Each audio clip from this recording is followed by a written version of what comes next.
అపరాధములతో చనిపోయినప్పటికీ కూడా నీవు బ్రతికించగలిగిన దేవుడవైనందుకు నీకు స్తోత్రాలు చెల్లిస్తున్నాం. సమాధిలో నుండి కూడా మా ప్రాణాన్ని విమోచించగలిగిన సజీవుడవై ఉన్న మా రక్షకుడవై ఉన్న యేసయ్యా, నీకు వందనాలు, స్తుతులు, స్తోత్రాలు చెల్లిస్తున్నాం. పరిశుద్ధాత్మదేవ, సర్వసత్యములోనికి నడిపించువాడా, ఆదరించువాడా, కృపనిచ్చువాడా, మమ్మల్ని బలపరుచువాడా, మమ్మల్ని నూతనపరుచువాడా, నీకు వందనాలు, స్తోత్రాలు చెల్లిస్తున్నాం. ఈరోజు నాయనా ఆశతో ఆసక్తితో నీ వాక్యము కొరకు ఎదురు చూస్తూ ఉన్న నీ బిడలమైన మా అందరితో మీరు మాట్లాడమని ప్రార్థన చేస్తూ ఉన్నాను. నీ స్వరము మాకు వినిపించండి నాయనా. మీరు మాట్లాడితే మేము బ్రతుకుతాము నాయనా. దేవా, కేవలము పరిశుద్ధాత్మ దేవుడే మాతో మాట్లాడాలి. యేసయ్యా, నీ వాక్యము మాకు కావాలి నాయనా. ఈ వాక్యము కొరకు మేము ఆశపడుతూ ఉన్నాము తండ్రి. నీకు స్తోత్రాలు. ఎవరెవరు నైనా ఏ బాధలతో, ఏ సమస్యలతో, ఏ అవసరాలతో ఉన్నారో అందరి హృదయాలను ఎరిగి ఉన్న దేవుడవు నాయనా. మందరితో మీరు మాట్లాడమని, మమ్మల్ని అందరినీ మీ స్వాధీనంలో ఉంచుకోమని, నురంతలుగా ఫలించగలిగిన కృప మాకు దయచేయమని యేసుక్రీస్తు వారి పరిశుద్ధ నామములో వేడుకొని ప్రార్థిస్తూ ఉన్నాను తండ్రి. ఆమేన్. ప్రియమైన దేవుని బిడ్డలారా, మీ అందరికి కూడా మన ప్రభువును రక్షకుడై ఉన్న యేసుక్రీస్తు వారి నామంలో వందనాలు తెలియజేస్తూ ఉన్నాను. మన మధ్యలోనికి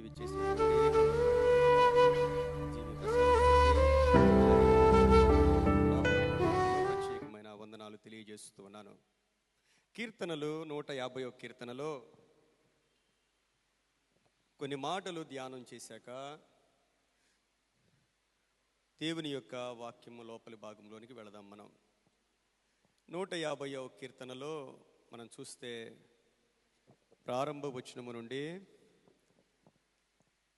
యెహోవాను స్తుతించుడి, ఆయన పరిశుద్ధాలయమునందు దేవుని స్తుతించుడి, ఆయన బలమును ప్రసిద్ధి చేయు, ఆకాశ విశాలముందు ఆయనను స్తుతించుడి, ఆయన పరాక్రమ కార్యములను బట్టి ఆయనను స్తుతించుడి, ఆయన మహాప్రభావమును బట్టి ఆయనను స్తుతించుడి, బోరధ్వనితో ఆయనను స్తుతించుడి, స్వరమండలముతోనూ సితారాతోనూ ఆయనను స్తుతించుడి, తంబురతోనూ నాట్యముతోనూ ఆయనను స్తుతించుడి, తంతి వాద్యములతోనూ పిల్లల గ్రోవితోనూ ఆయనను స్తుతించుడి, మ్రోగు తాళములతో ఆయనను స్తుతించుడి, గంభీర ధ్వని గల తాళములతో ఆయనను స్తుతించుడి, సకల ప్రాణులు యెహోవాను స్తుతించుదురుగాక.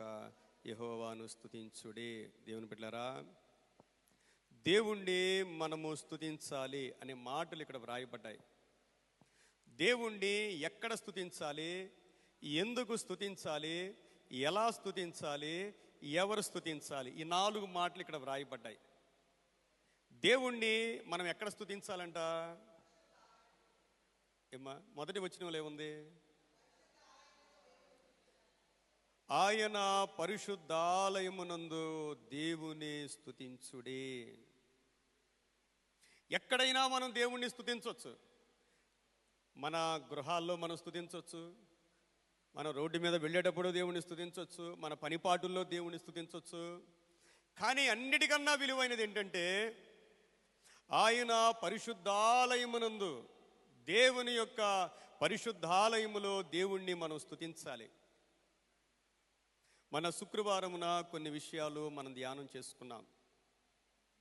మొట్టమొదటిగా దేవుని బిడ్డలమైన మనం దేవునికి కావాలి, మనం దేవుణ్ణి స్తుతించాలి. తర్వాత మన కుటుంబం, మనము, తర్వాత మన కుటుంబము, తర్వాత మన సంఘం. మనం దేవునిలో ఎంత బలపడ్డాము అనేది దేవుని సంఘముకు మనం ఏం చేస్తూ ఉన్నాం, మనం ఎలా ఉంటూ ఉన్నాం అనే దాని మీదే ఆధారపడి ఉంటుంది. మీరు జ్ఞాపకం చేసుకోండి, మీరు ఎంత ప్రార్థన చేసినా, ఎంత భక్తి చేసినా, దేవునిలో మీరు ఎంత బలపడినా, దాని ద్వారా దేవుని సంఘం బలపడాలి. దేవుని సంఘం బలపడని భక్తి దేవునికి ఇష్టం ఉండదు. ప్రభు దేని కొరకు ప్రాణం పెట్టాడు ఆయన? ఏమ్మా అందరూ చెప్పండి ఒకసారి. యేసయ్య ప్రాణం పెట్టింది సంఘం కోసం. పౌలు భక్తుడు సేవ చేశాడు. దేని కొరకు సేవ చేశాడు ఆయన? సంఘాలు కట్టబడాలి, సంఘాలు ఎదగాలి, సంఘాలు క్షేమంగా ఉండాలి. ఒక క్రైస్తవుని యొక్క అంతిమ గురి ఏంటంటే మనల్ని బట్టి సంఘానికి క్షేమం కలగాలి. నాకు ఎన్ని వద్దండి, నేను ఇంట్లోనే ప్రార్థన చేసుకుంటానండి అంటే మంచిదే. అది వాక్యానుసారమైందేనా? ఈ వాక్యానుసారమైనవి మనం చేసే భక్తి, మనం ఎదగాలి, మనం బలంగా ఉండాలి. ఇంట్లో ప్రార్థనలు చాలా అవసరం, ఏకాంత ప్రార్థన చాలా అవసరం. దాని ద్వారా మనం ఏమి చేసినా సరే సంఘ క్షేమం కోసం మనం ఎప్పుడు కూడా ప్రార్థన చేయాలి, ఆలోచన కలిగి ఉండాలి. మనం చదివిన మొదటి వచనంలోనే ఆయన పరిశుద్ధాలయమునందు దేవుని స్తుతించుడి, దేవునికి మహిమ కలుగును గాక. ఆయన బలమును ప్రసిద్ధి చేయు ఆకాశ విశాలమందు ఆయనను స్తుతించుడి. కాబట్టి ఎక్కడ దేవుణ్ణి స్తుతించాలి అంటే ఆయన యొక్క పరిశుద్ధాలయములో మనము ఆయన్ని స్తుతించడానికి మనము ఆశపడాలి, ఇష్టపడాలి. రెండవది, దేవుణ్ణి మనము ఎందుకు స్తుతించాలి అంటే రెండవ వచనములో ఆయన పరాక్రమ కార్యములను బట్టి ఆయనను స్తుతించుడి. దేవుని యొక్క పరాక్రమ కార్యములు, దేవుడు తన బిడ్డల పట్ల పరాక్రమం కలిగిన కార్యాలు చేసే దేవుడు ఆయన. నిర్గమాకాండము 15వ అధ్యాయము 11వ వచనములో వాళ్ళు ఎర్ర సముద్రాన్ని దాటిన తర్వాత వాళ్ళు దేవుణ్ణి స్తుతిస్తారు. వేల్పులలో నీ వంటి వారెవరు, పరిశుద్ధతను బట్టి నీవు మహనీయుడవు, స్తుతి కీర్తనలను బట్టి పూజ్యుడవు, అద్భుతములు చేయు దేవుడు. మన దేవుడు అద్భుతాలు చేసే దేవుడు, పరాక్రమము కలిగిన కార్యాలు చేసే దేవుడు, తన బిడ్డల పక్షంగా ఉండి యుద్ధము చేసే దేవుడు, వారికి అద్భుతమైన జయములు అందించే దేవుడు. మన దేవుడు పరాక్రమము కలిగిన దేవుడు కాబట్టి ఆయన్ని మనం స్తుతించాలి. ఎలా దేవుణ్ణి స్తుతించాలి అంటే బోరధ్వనితో ఆయన స్తుతించాలి, స్వరమండలముతో సితారాతో ఆయన స్తుతించాలి, తంబురతోనూ నాట్యముతోనూ ఆయన స్తుతించాలి, తంతి వాయిద్యములతో పిల్లల గ్రోవితో ఆయన స్తుతించాలి, మ్రోగు తాళములతో ఆయన స్తుతించాలి, గంభీర ధ్వని గల తాళములతో ఆయనను స్తుతించాలి. మన దేవుణ్ణి స్తుతించాలి. మన దేవుడు స్తుతుల సింహాసనము మీద ఆసీనుడై ఉన్న దేవుడు ఆయన. ఎవరు స్తుతించాలి అంటే చివరి వచనములో సకల ప్రాణులు యెహోవాను స్తుతించుదురుగాక, దేవునికి మహిమ కలుగునుగాక.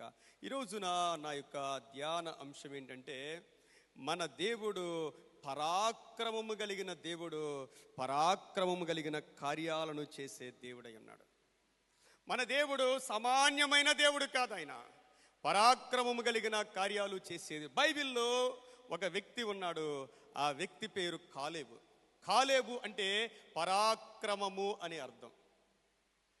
ఒకసారి మనం సంఖ్యాకాండము 13వ అధ్యాయము, సంఖ్యాకాండంలో 13వ అధ్యాయంలో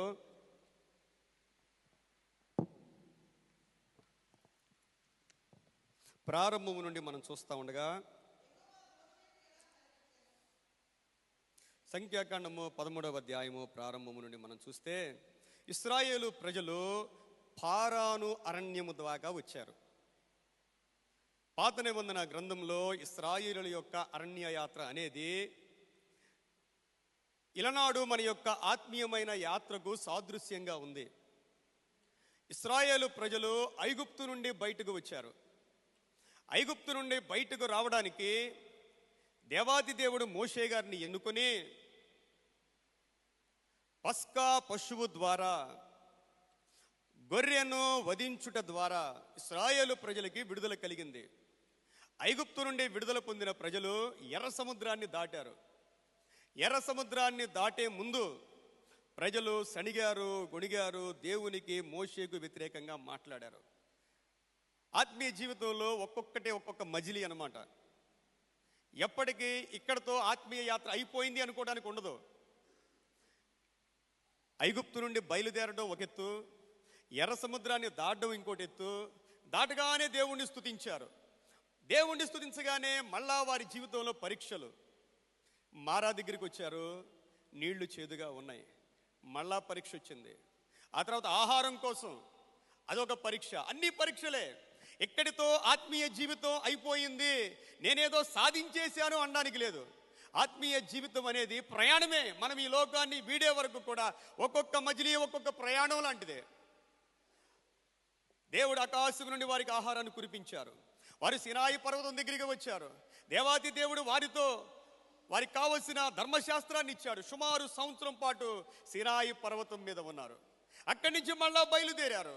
మళ్ళా దేవుణ్ణి శోధించారు వాళ్ళు. చివరికి వారు కనాను దేశము యొక్క బోర్డర్ దాకా వచ్చారు. అదే ఈరోజు మనం ధ్యానం చేయబోయే మరి కాదేషు బర్నియా అనే ప్రాంతం. దేవుడు అన్నాడు, మీరు వెళ్ళిపోండి, కనాను దేశానికి వెళ్ళి స్వాధీనం చేసుకోండి అన్నాడు ఆయన.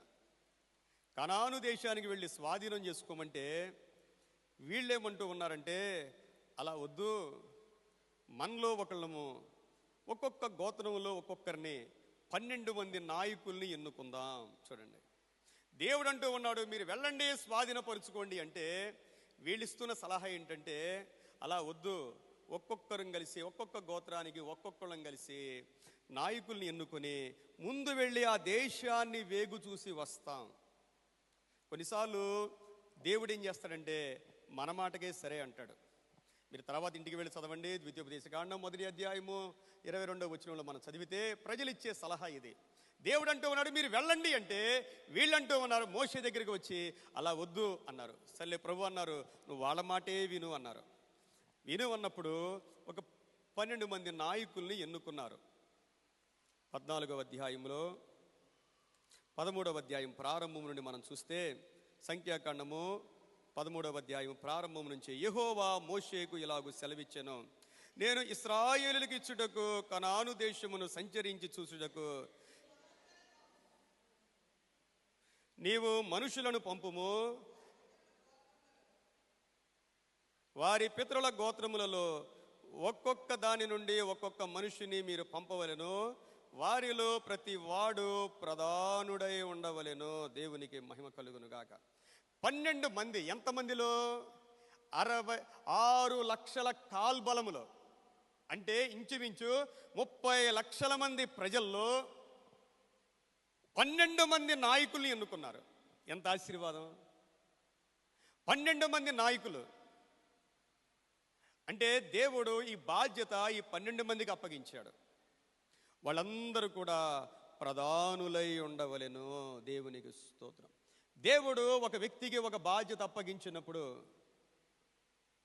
ఆ వ్యక్తి సామాన్యమైన వ్యక్తి కాదు. దేవుని చేత ఎన్నుకోబడిన వ్యక్తి మీద దేవుని చిత్తమంతా ఆధారపడి ఉంటుంది. ఆ వ్యక్తి ఏ మార్గంలోనికి తీసుకుని వెళతాడో, ఆ వ్యక్తి ఏమి మాట్లాడతాడో వాటి ప్రభావం చాలా ఉంటుంది. ఎందుకంటే ఒక్కొక్క గోత్రానికి ఒక్కొక్క వ్యక్తి అంటే ఆ వ్యక్తి మాటలు ఆ గోత్రపు వారందరూ కూడా వింటారు. ఆ వ్యక్తి దైవికమైన మాటలు మాట్లాడతాడా, ధైర్యం కలిగిన మాటలు మాట్లాడతాడా, పిరికితనం కలిగిన మాటలు మాట్లాడతాడా, జనాల్ని వెనక్కి తీసుకుని వెళ్ళే మాటలు మాట్లాడతాడా అనేది ఆ వ్యక్తి మీద ఆధారపడి ఉంటుంది. ప్రియమైన దేవుని బిడ్డలారా, మనం చూస్తే 12 మంది ఉన్నారు. ఈ రోజున 12 మందిలో ప్రాముఖ్యమైన వారు ఇద్దరు. 6వ వచనాన్ని మనం చదివినప్పుడు, యోధా గోత్రమునకు యెఫున్నె కుమారుడైన కాలేబు. దేవునికి మహిమ కలుగును గాక. అలాగే 8వ వచనంలో ఎఫ్రాయిము గోత్రమునకు నూను కుమారుడైన హోషేయ. ఇద్దరు వ్యక్తులు మనకు కనపడుతున్నారు. 12 మందిలో ఇద్దరు వ్యక్తులు ఒకలాగున్నారు, 10 మంది మిగిలిన వారు వేరుగా ఉన్నారు. ఈ రోజున కాలేబు, మోషే తర్వాత యెహోషువ ప్రాముఖ్యమైన వాడు. యెహోషువ తర్వాత కాలేబు అనే వ్యక్తి చాలా ప్రాముఖ్యమైన వాడు. యెహోషువ భక్తుడు ప్రజలందరూ కూడా తిరుగుబాటు చేసినప్పుడు యెహోషువ మోషే పక్షంగా నిలవబడ్డాడు, దేవుని పక్షంగా నిలవబడ్డాడు. మోషే గారు సినాయి పర్వతం మీదకి ఎక్కినప్పుడు కింద ప్రజలందరూ విగ్రహారాధన చేస్తూ ఉండంటే యెహోషువ మోషేతో పాటు పర్వతం మీద ఉన్నాడు. దేవునికి మహిమ కలుగును గాక. ప్రజలందరూ విగ్రహారాధనలో ఉన్నప్పుడు యెహోషువ కూడా మోషే గారు కొండ శిఖరమున ఉంటే అదే కొండ మీద యెహోషువ ఉన్నాడు. దేవునికి మహిమ కలుగును గాక. ఆ తర్వాత వ్యక్తి కాలేబు. కాలేబు అంటే పరాక్రమము అని అర్థం. కాలేబు అంటే ధైర్యవంతుడు అని అర్థం. కాలేబు అంటే దేవుని పక్షంగా దేవుని కార్యాలు చేయడానికి నిలవబడిన ఒక శూరుడు అని అర్థం.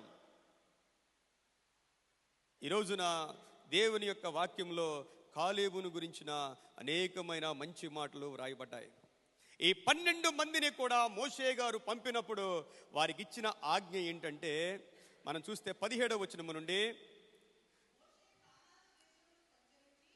సంఖ్యాకాండము 13వ అధ్యాయము 17వ వచనము నుండి, మోషే కనాను దేశమును సంచరించి చూచుటకు వారిని పంపినప్పుడు వారితో ఇట్లనెను, మీరు ధైర్యము తెచ్చుకొని దాని దక్షిణ దిక్కున ప్రవేశించి ఆ కొండ ఎక్కి ఆ దేశమెట్టిదో, దానిలో నివసించు జనులు బలము గలదో బలము లేదో, కొంచెమైనదో విస్తారమైనదో, వారు నివసించు భూమి ఎట్టిదో, అది మంచిదో చెడ్డదో, వారు నివసించు పట్టణములు ఎట్టివో, వారు గుడారములలో నివసించుదురో కోటలలో నివసించుదురో, ఆ భూమి సారమైనదో నిస్సారమైనదో, దానిలో చెట్లెట్లున్నవో కనిపెట్టవలెను.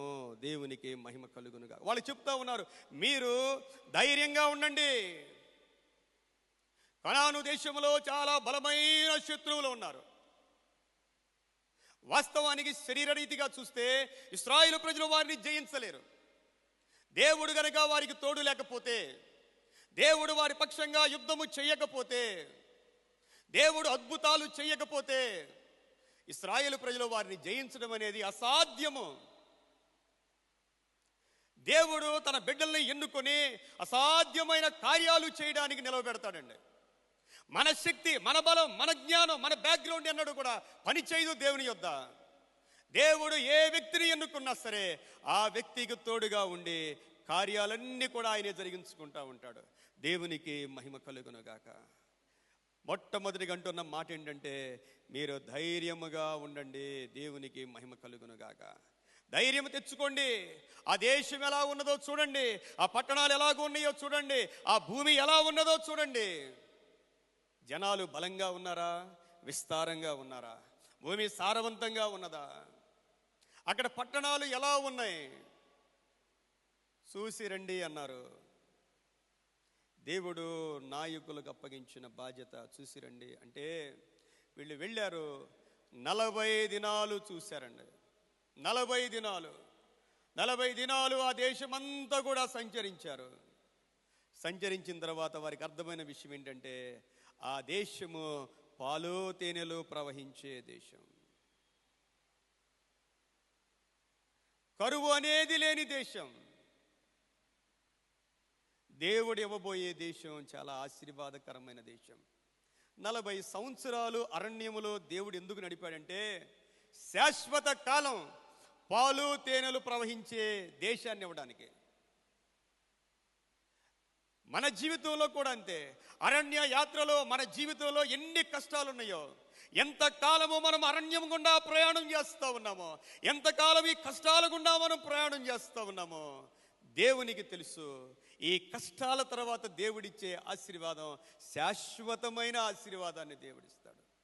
అందువలన అరణ్య యాత్రలో మనం ఉన్నప్పుడు, కష్టాలలో ఉన్నప్పుడు, ఒంటరితనములో ఉన్నప్పుడు, అవమానాల్లో ఉన్నప్పుడు మనం ఒకటే జ్ఞాపకం చేసుకోవాలి, ఇది దాటిన తరువాత కష్టాలనేవి మన జీవితంలోనికి రావు. దేవునికి మహిమ కలుగును గాక.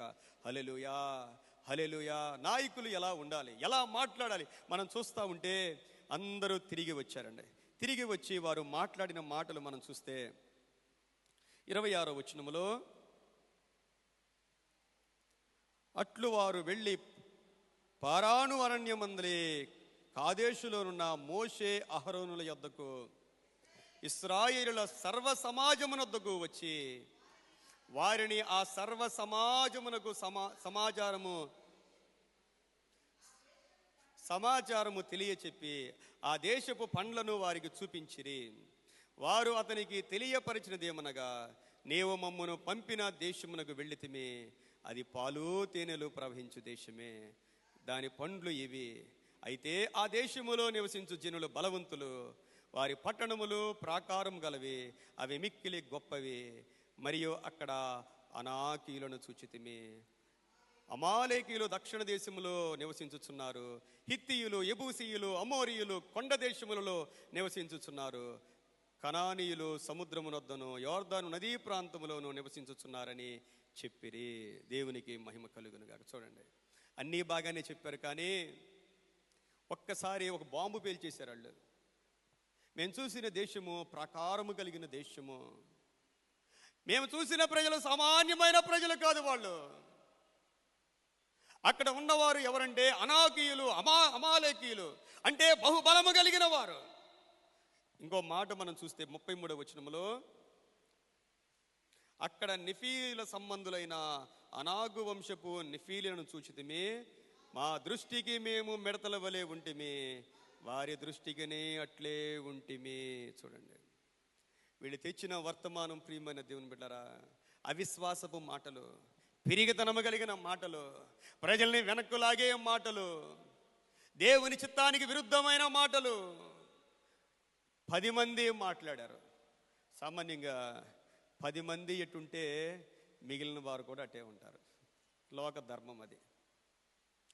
ఎటు మెజారిటీ ఉంటే అటు ముగ్గేస్తూ ఉంటారు. 10 మంది ఒకవైపు ఉన్నారు, ఇద్దరు ఒకవైపు ఉన్నారు.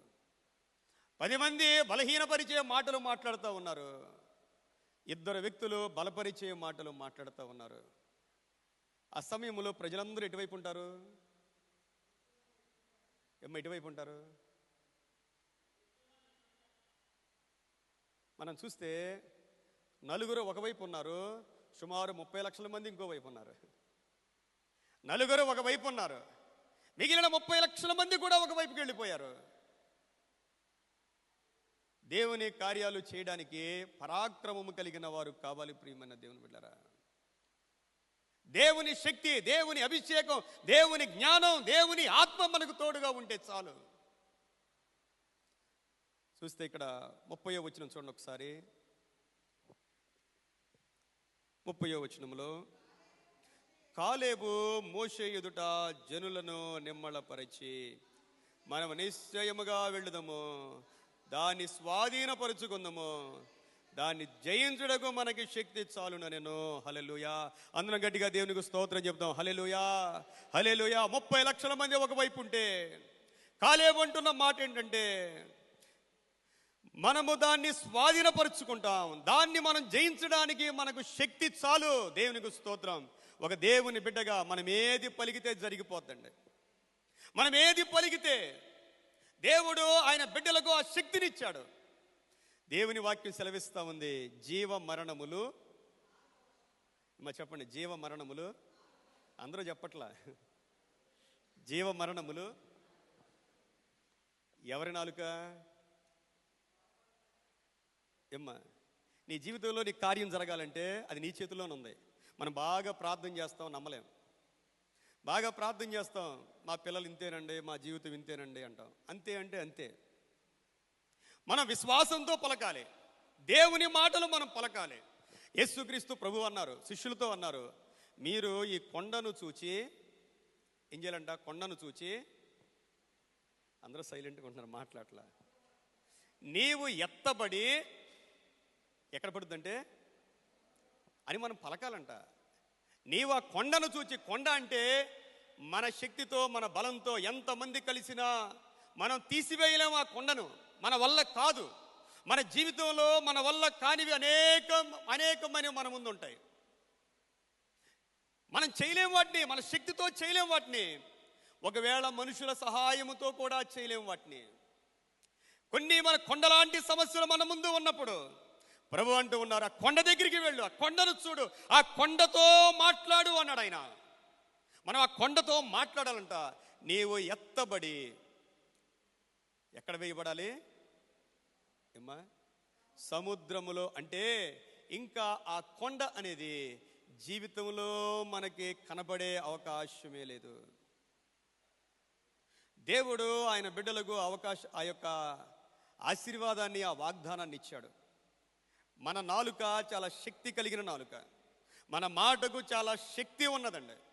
ఏ నోటితో మనం ప్రార్థిస్తూ ఉన్నామో, ఏ నోటితో మనం దేవుణ్ణి స్తుతిస్తూ ఉన్నామో, విశ్వాసముతో మనం మాట్లాడితే దేవుడు అద్భుతాలు చేస్తాడు. ప్రియమైన దేవుని బిడ్డలారా, అంతమంది అన్ని మాటలు మాట్లాడుతూ ఉన్నప్పటికీ కాలేవంట జనములను నిమ్మళపరిచి, మనకి శక్తి చాలు, దేవునికి సమస్తము సాధ్యమే అని చెప్తూ ఉన్నాడు. ప్రియమైన దేవుని బిడ్డలారా, ఆ సమయంలో ప్రజలు చూడండి ఏం చేశారో. 14వ అధ్యాయములో 1వ వచనము నుండి, అప్పుడు ఆ సర్వ సమాజము ఎలుగెత్తి కేకలు వేసెను. ప్రజలు ఆ రాత్రి ఎలుగెత్తి ఏడ్చిరి. మరియు ఇశ్రాయేలు అందరూ మోషే అహరోనులపై సణిగిరి. చూడండి, అప్పుడు ఏం చేయగలరంటే నాయకులు ఏం చేయగలరు? ఒక నాయకుడు ఏం చేయగలడు? అందరూ ఒకటైపోయి అన్ని లక్షల మంది ఒకటైపోయి ఒక్క నలుగురే ఒక పక్కన ఉంటే ఆ నలుగురు అసలు ఏమి చేయగలరు? ఆ స్థితిలో మనం ఉంటే మనం ఏం చేస్తాం? ఏమైనా చేయగలం మనం? నాయకుడు పారిపోవాలండి. ఆ సమయంలో నాయకులు పారిపోవాలి. మా గొద్దులే నాయనా అనాలి. అనలేదు. ప్రియమైన దేవుని బిడ్డలారా, అసలు 30 లక్షల మంది ప్రజలంటే మీరు ఊహించుకోండి. మన సంఘాల్లో 100 మంది, 200 మంది, 500 మంది ఉంటేనే అంత వ్యతిరేకత వస్తే నిలబడడం కష్టం. 500 మంది వ్యతిరేకిస్తే ఏం చేయలేం మనం. అలాంటిది అన్ని లక్షల మంది వ్యతిరేకిస్తే సణిగారంట. నాయకుల మీద సణిగారు. ఆ పరిస్థితుల్లో ప్రియమైన దేవుని బిడ్డలారా, వాళ్ళు చూడండి, వాళ్ళు చేసిన పని 3వ వచనములో, ఆ సర్వ సమాజం, అయ్యో ఐగుప్తులో మేమేలా చావలేదు, ఈ అరణ్యమందు మేమేలా చావలేదు, మేము కత్తివాత పడినట్లు యెహోవా మమ్మను ఈ దేశంలోనికి ఏల తీసుకుని వచ్చెను, మా భార్యలు మా పిల్లలు కొల్లపోవుదురు, తిరిగి ఐగుప్తునకు వెళ్ళుట మాకు మేలు కాదా అని వారితో నిరి. వారు, మనము నాయకుని ఒకరిని నియమించుకుని ఐగుప్తునకు తిరిగి వెళ్ళుదమని ఒకరితో ఒకరు చెప్పుకొనగా. చూడండి, ఎంత భయంకరమైన పరిస్థితి అండి. అరణ్య యాత్రలో అన్నిటికన్నా భయంకరమైన పరిస్థితి ఇక్కడే చూస్తాం మనం. దేవుని మీద సుమారు అప్పటికే 10 సార్లు తిరుగుబాటు చేశారు వాళ్ళు. దేవుని మీద, మోషే అహరోనుల మీద తిరుగుబాటు చేశారు. అన్నిటికన్నా భయంకరమైన తిరుగుబాటు ఏంటంటే అందరూ ఒకటైపోయారు, ఒక్క నలుగురు మాత్రం ఒకటైపోయారు. మేము ఒక నాయకుణ్ణి ఏర్పాటు చేసుకుంటాం, మేము తిరిగి ఐగుప్తునకు వెళ్ళిపోతాం, మీరు మాకు అక్కరలేదు అని చెప్తూ ఉన్నారు. ప్రియమైన దేవుని బిడ్డలారా, దేవుడు ఎన్నుకున్న బిడ్డల జీవితాల్లో ఇలాంటి పరిస్థితులు కూడా వస్తూ ఉంటాయి. మీకైనా, మీ వ్యక్తిగతమైన జీవితంలోనైనా ఒంటరితనం, అనేక మంది తిరుగుబాటు మన జీవితంలో మనం ఎదుర్కోవలసిన పరిస్థితులు వస్తూ ఉంటాయి. ప్రియమైన దేవుని బిడ్డలారా, ఆ సమయంలో వాళ్ళు చేసిన పని ఏమిటంటే 5వ వచనంలో, మోషే అహరోనులు ఇశ్రాయేలుల సర్వ సమాజం ఎదుట సాగిలపడిరి. అప్పుడు దేశమును సంచరించి చూచిన వారిలో నుండిన నూను కుమారుడైన యెహోషువయు, యెఫున్నె కుమారుడైన కాలేబును బట్టలు చించుకొని ఇశ్రాయేలుల సర్వ సమాజముతో, మేము సంచరించి చూచిన దేశము మిక్కిలి మంచి దేశము, యెహోవా మన యందు ఆనందించిన ఎడల ఆ దేశములో మనలను చేర్చి దానిని మనకిచ్చును, అది పాలు తేనెలు ప్రవహించు దేశమనిరి. చూడండి, నాయకులు చేసిన పని ఏమిటంటే మోషే అహరోనులు సాగిలపడిపోయారంటండి. వాళ్ళు నోటికి పని చెప్పలేదు, వాళ్ళు దేవునికి వ్యతిరేకమైన మాటలు మాట్లాడలేదు, ప్రజలకి వ్యతిరేకంగా మాట్లాడలేదు, సాగిలపడ్డారంట. దేవునికి మహిమ కలుగును గాక. అన్ని అద్భుతాలు మోషే ద్వారా జరిగినాయి, అన్ని ఘనమైన కార్యాలు జరిగినాయి. అంత గొప్ప మోషే ప్రజల ముందు సాగిలపడిపోయాడు. యెహోషువ, కాలేబులు తమ బట్టలు చించుకుని వాళ్ళు మాట్లాడుతూ ఉన్నారు, యెహోవా మన యందు ఆనందించిన ఎడల ఆ మంచి దేశంలోనికి మనల్ని ప్రవేశపెట్టును. అంతే, దేవుని చిత్తం చెయ్యాలి అంటే పరిస్థితులన్నీ కూడా మనకు ప్రతికూలంగా ఉన్న మనం నిలవబడాలి. ప్రజలందరూ మనకి వ్యతిరేకమైపోయినా మనం నిలవబడాలి. దేవుడు ఎన్నుకున్న నాయకుల జీవితాల్లో అలాగే ఉంటాయి ప్రియమైన దేవుని బిడ్డలారా. పౌలు జీవితాన్ని చూస్తే పౌలు ఇచ్చే సాక్ష్యం అదే, అందరూ నన్ను విడిచిపెట్టేశారు అంటారు. యేసుక్రీస్తు ప్రభు జీవితాన్ని చూసినా అదే, ఒక్కరు కూడా ఆయన దగ్గర నిలవబడలేదు. కొన్నిసార్లు అలాంటి పరిస్థితులు వచ్చినప్పుడు, ఎందుకంటే వెళ్ళవలసింది కనాను దేశంలోనికి. మీరు జ్ఞాపకం చేసుకోండి, వెళ్ళవలసింది కనాను దేశంలోనికి. శత్రువులందరూ కనాను దేశంలోనే ఉన్నారు, దుష్ట శక్తులన్నీ కనాను దేశంలోనే ఉన్నాయి. మనం వెళ్ళడానికంటే ముందుగా ఆ దుష్ట శక్తులు ప్రజల్లో పనిచేస్తూ ఉంటాయి.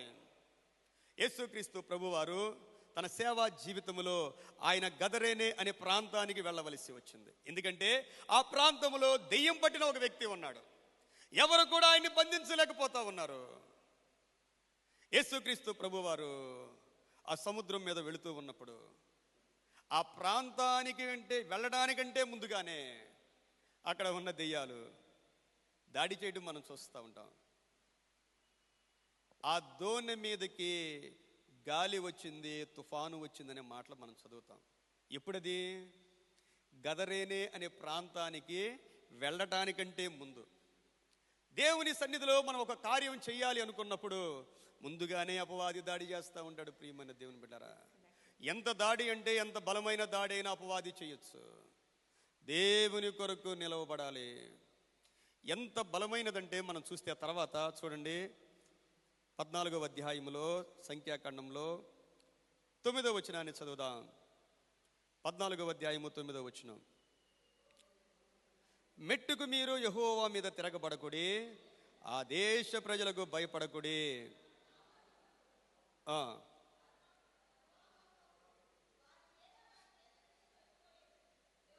యెహోవా మనకు తోడై ఉన్నాడు, వారికి భయపడకూడనిది. ఆ సర్వ సమాజము వారిని రాళ్లతో కొట్టి చంపవలననగా. అయ్యి బాబాయ్, చూడండి, ఎవరిని చంపాలనుకున్నారు?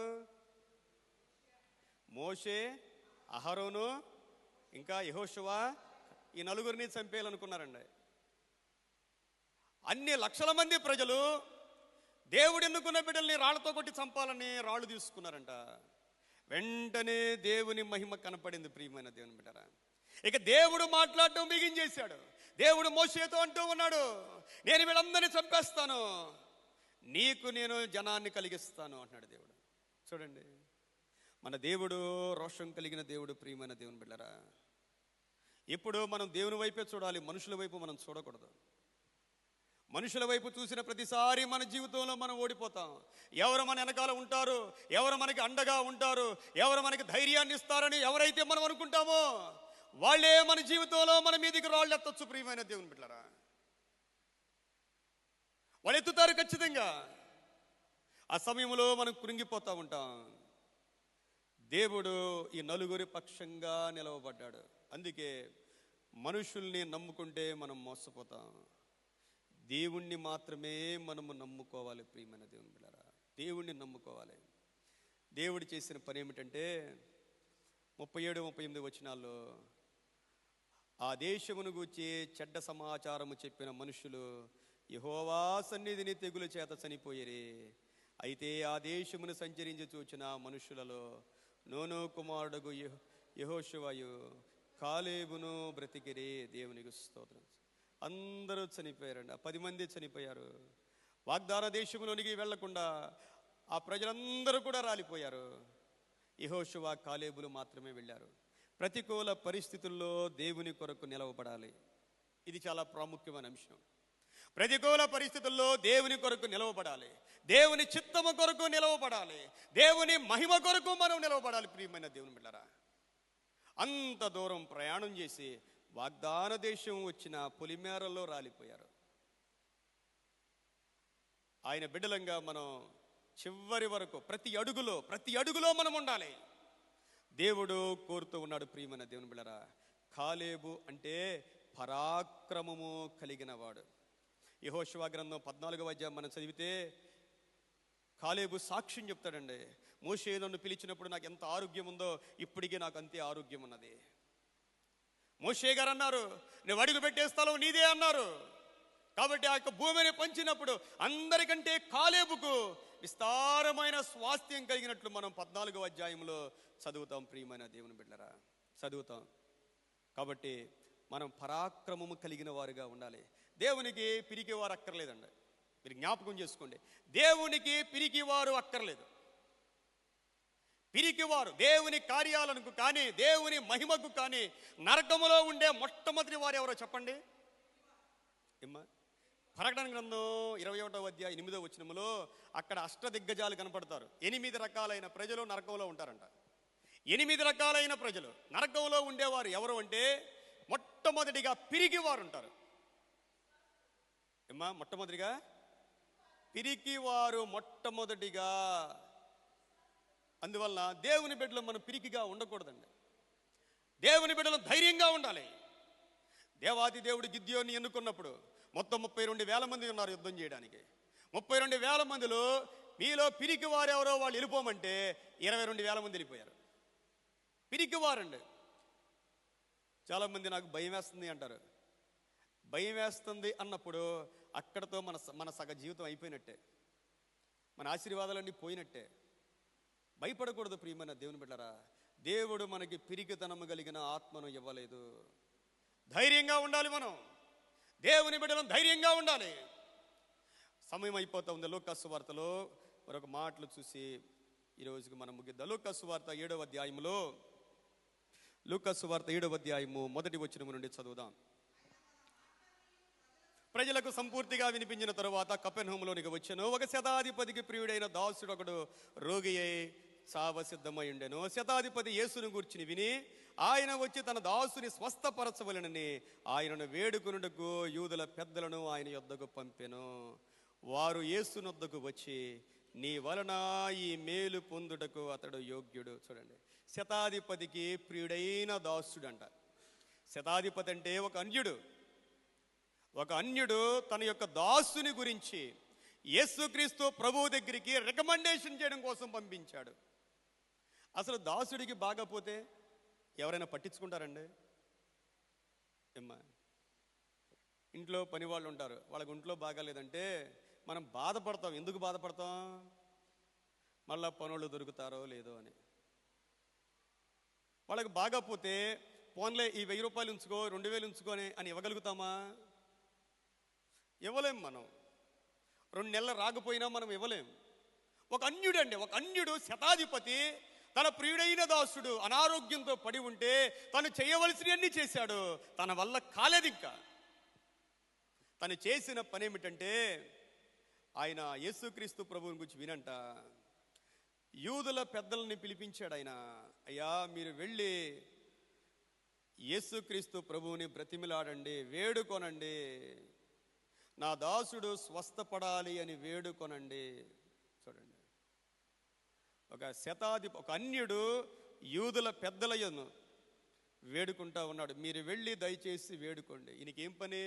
ఈయన భార్యకో బిడ్డలకో అయితే వేడుకున్నా అర్థం ఉంది, కానీ తన దాసుని కోసం వేడుకోమంటా ఉన్నాడు. వారంట యేసు దగ్గరికి వచ్చి ఒక మాట అంటూ ఉన్నారు. 4వ వచనం చూడండి. వారు యేసునొద్దకు వచ్చి, అబ్బా ఎంత గొప్ప మాట అండి. మనం ప్రార్థన చేస్తున్నాం అనుకోండి, ప్రభు దగ్గరికి వచ్చి మనకు కూడా ఒక ధైర్యం ఉండాలి. మనం ఎప్పుడు ధైర్యంగా అడగగలం ప్రభువుని? యేసుక్రీస్తు ప్రభువు దగ్గరికి వచ్చి మనం ధైర్యంగా ఏదైనా అడగాలి అంటే మనం కూడా ప్రభువుకి ఏదో ఒకటి మనం చేయగలిగి ఉండాలి. వాళ్ళు అంటా అయ్యా నీ వలన మేలు పొందుకోవడానికి ఈయన యోగ్యుడినా? ఏం చేశాడు ఈయన?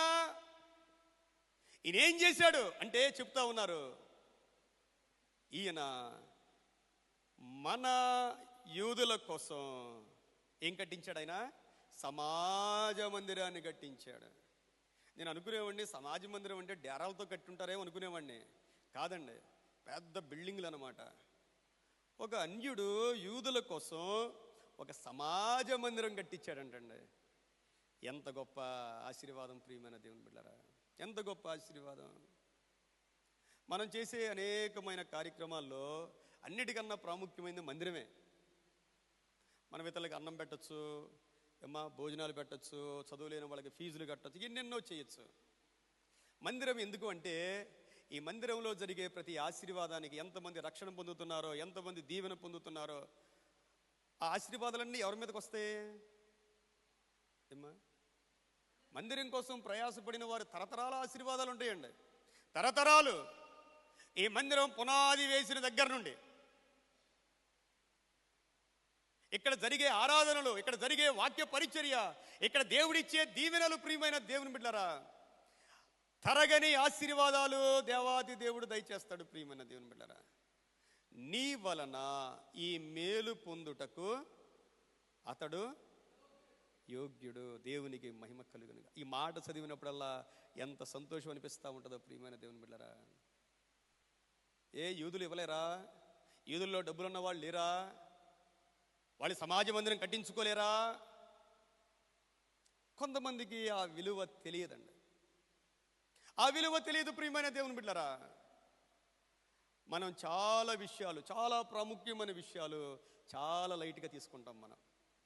కానీ అన్యులు అలా తీసుకోరండి. అన్యులు వాటికి చాలా ప్రాముఖ్యతనిస్తారు. ప్రియమైన దేవుని బిడ్డలారా, నీ వలన ఈ మేలు పొందుటకు అతడు యోగ్యుడు. ఆ మాట వినగానే ప్రభు బయలుదేరిపోయాడండి. ఒక వ్యక్తి కోసం భూమి ఆకాశాలు సృజించిన దేవాది దేవుడు ఆ ఇంటికి బయలుదేరిపోయాడండి. ప్రభువు మన ఇంటికి రావాలి, రప్పించాడు ఆయన. వస్తా ఉండంటే దారిలో మళ్ళీ కొంతమంది స్నేహితులు పంపించాడయ్యా, నువ్వు నా ఇంట్లోనికి రావడానికి నేను యోగ్యుణ్ణి కానయ్యా, నేను యోగ్యుణ్ణి కాను, దయచేసి మాట మాత్రం సెలవివ్వయ్యా అన్నాడు. ఎంత తగ్గింపు ప్రియమైన దేవుని బిడ్డలారా, ఎంత తగ్గింపు. దేవునికి ఇచ్చేవారిలో చాలా తగ్గింపు ఉంటుందండి. మీరు ఎవరినైనా చూడండి, దేవునికి ఎవరైనా ఏదైనా ఇస్తే వాళ్ళ మాటలు, వాళ్ళ నడవడిక అంతా కూడా చాలా తగ్గింపులో ఉంటారు. ఆ తగ్గింపే వారి జీవితానికి ఆశీర్వాదం.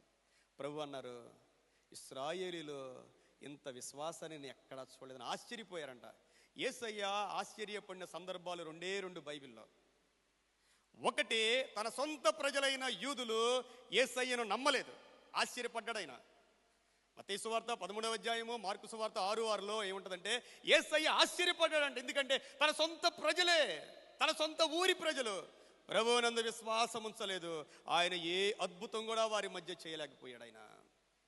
రెండవది, ఒక అన్యుని యొక్క విశ్వాసాన్ని చూచి ప్రభువారు ఆశ్చర్యపడిపోయారంట. విశ్వాసం ప్రియమైన దేవుని బిడ్డారా, దేవుని కోసం, దేవుని మహిమ కోసం తరతరాల ఆశీర్వాదాన్ని పొందుకున్నాడు. ప్రియమైన దేవుని బిడ్డారా, మనం కూడా పరాక్రమము కలిగిన వారుగా ఉండాలి. పిరికివారుగా మనం ఉండకూడదు. మిగిలిన వారిని కూడా మనం భయపెట్టేవారిలాగా మనం ఉండకూడదు. మనం మాట్లాడే ప్రతి మాట దేవుడు వింటాడు. ప్రియమైన దేవుని బిడ్డలారా, మన ప్రతి ఆలోచన దేవునికి తెలుసు. మనం ఏది చేసినా దేవుని మహిమ కోసం, సంఘ క్షేమం కోసం మనం చేయగలగాలి. కళ్ళు మూసుకుందాం, ప్రార్థన చేద్దాం. చిన్న ప్రార్థన చేద్దాం. ఆయన సన్నిధిలో మనం కూడా పరాక్రమవంతులుగా ఉండడానికి దేవుడు తన కృపను మనకు దయచేయునుగాక. పరిశుద్ధుడా, ప్రేమ కలిగిన తండ్రి, నీకు వందనాలు చెల్లిస్తా ఉన్నా. నువ్వు పరాక్రమం కలిగిన దేవుడవు నాయనా. మా జీవితాల్లో ఉన్న పిరికితనాన్ని తీసివేయండి నాయనా, అవిశ్వాసాన్ని తీసివేయండి నాయనా. మా ముందున్న ప్రతి పోరాటంలో మేము నీ నామము ద్వారా సమస్తాన్ని జయించగలమని మేము నమ్ముచూ ఉన్నాము నాయనా. ప్రియ బిడ్డలు ఏ విషయాల్లో పోరాటాల్లో ఉన్నారో అన్నిట్లో ధైర్యవంతులుగా చేయండి నా ప్రభువా, శక్తిమంతులుగా చేయండి నాయనా, ప్రార్థనాపరులుగా చేయమని ప్రార్థిస్తూ ఉన్నాను. దీవించి ఆశీర్వదించి నీ కృపలో బలపరచమని యేసుక్రీస్తు వారి పరిశుద్ధ నామములో వేడుకొని ప్రార్థిస్తూ ఉన్నాను తండ్రి, ఆమేన్. సమస్త జ్ఞానమునకు మించిన దేవుని సమాధానము యేసుక్రీస్తు వలన మన హృదయములకును తలంపులకును కావలియుండును గాక, ఆమేన్. ఈ సమయంలో స్త్రీల సమాజం వారు వచ్చి ఒక ప్రత్యేకమైన పాట పాడి ప్రభువును మహింపరచవలసిందిగా ఆహ్వానిస్తూ ఉన్నాను. అనంతరం కానుకలు పాట పాడుతుండగా కానుకలు స్వీకరిద్దాం. ఈ సమయంలో స్త్రీల సమాజం వారు ఒక ప్రత్యేకమైన పాట పాడి ప్రభువును మహింపరచు.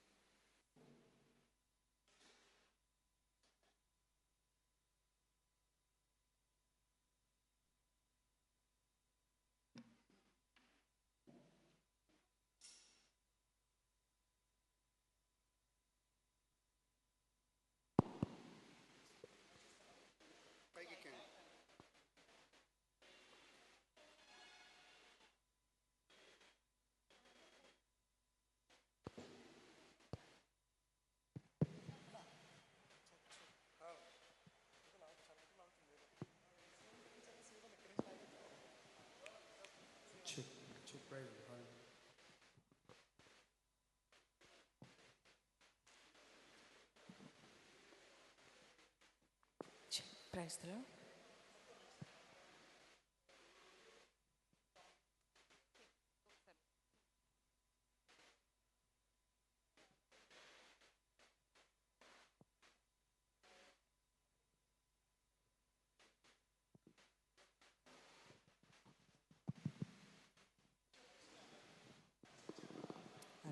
Praise the Lord. హల్లెలూయా.